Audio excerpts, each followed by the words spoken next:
We're going to start this half hour here with a closer look at the top political headlines this week. So much going on. Joining us are ABC News Deputy Political Director Averi Harper and contributing political correspondent Rachael Bade. Sorry about that. Welcome to you both. Thank you. So good to see you. Okay, Averi, let's start with you because obviously we've seen all of the protests happening this week. The Israel-Hamas war very, very much in focus here. But you have some new insight into how Americans are feeling as a whole.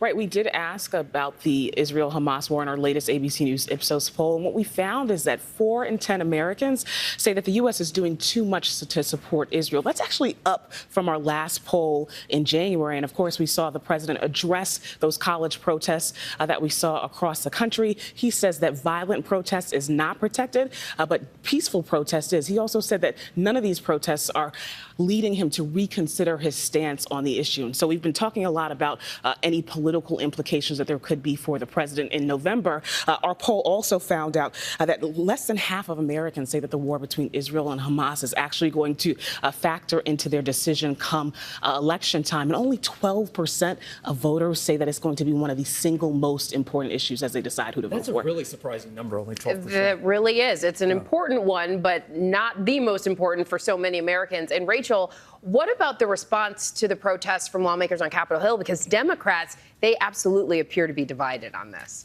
Yeah, that's right. I mean, there was a vote in the House this week to expand the definition of anti-Semitism in discrimination cases. A lot of people thought this was going to be a broadly bipartisan vote. Instead, my Democratic sources on the Hill were shocked to see 70 House Democrats oppose this legislation because they're concerned about it infringing on free speech or criticism of Israel and how they're handling the Gaza situation on these college campuses. And the interesting thing is I'm hearing from Republicans that they believe this sort of feeds right into their hands, right? Speaker Mike Johnson has been relentless in attacking President Joe Biden, saying he's not doing enough to protect Jewish students. He was at Columbia just a few days ago calling for the president to resign. He put up this vote this week to try to split the Democratic caucus. And this is just the beginning, right? They're going to have this summer-long investigation into how this has been handled on college campuses. They're going to be putting up a bunch of votes that are once again going to split Democrats between their support of Israel and what they're hearing from the base and their support and concern for the Palestinian people. So it's going to be a tough position for them. And Averi, let's talk about another major topic in the headlines this week. Of course, abortion. There were big developments in Florida and Arizona, and recent comments from former President Donald Trump getting a lot of attention as well. Right, lots of news on the abortion front. In Arizona, we saw state lawmakers there vote to repeal that 1864 near total abortion ban that did not have exceptions for rape or incest. The same day, we saw in Florida the 6-week abortion ban go into effect. That's before many women know that they're even pregnant.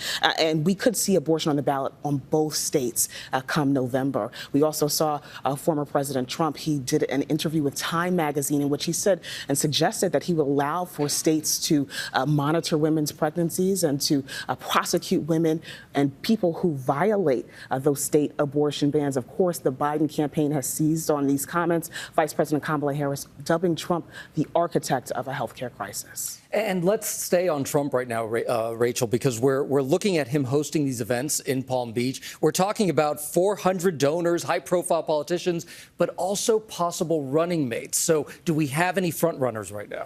Yeah, everybody wants to know who is Donald Trump going to choose as his running mate. But I can tell you that there's a reason he has a vast short list with a lot of people on it, and he's going to wait as long as he can to pick someone. And it's because of weekends like this. He needs campaign money, and he's bringing these guys down to Florida to say, look, you want to be my running mate? Let's see how much money you can raise for me. So he's going to be bringing in the cash that way. I think one of the interesting things is actually who is not in attendance. Christine Noem, the South Dakota governor, she was actually considered a top frontrunner for this job, and she was actually invited to this event. But then there was all this blowback when news came out that she brags in a new book that she shot her own dog.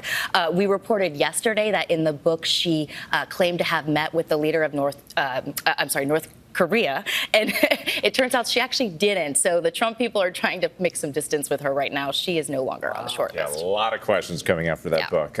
Thank you, Rachael. As always, we appreciate it. Averi Harper, too. Thank you so much.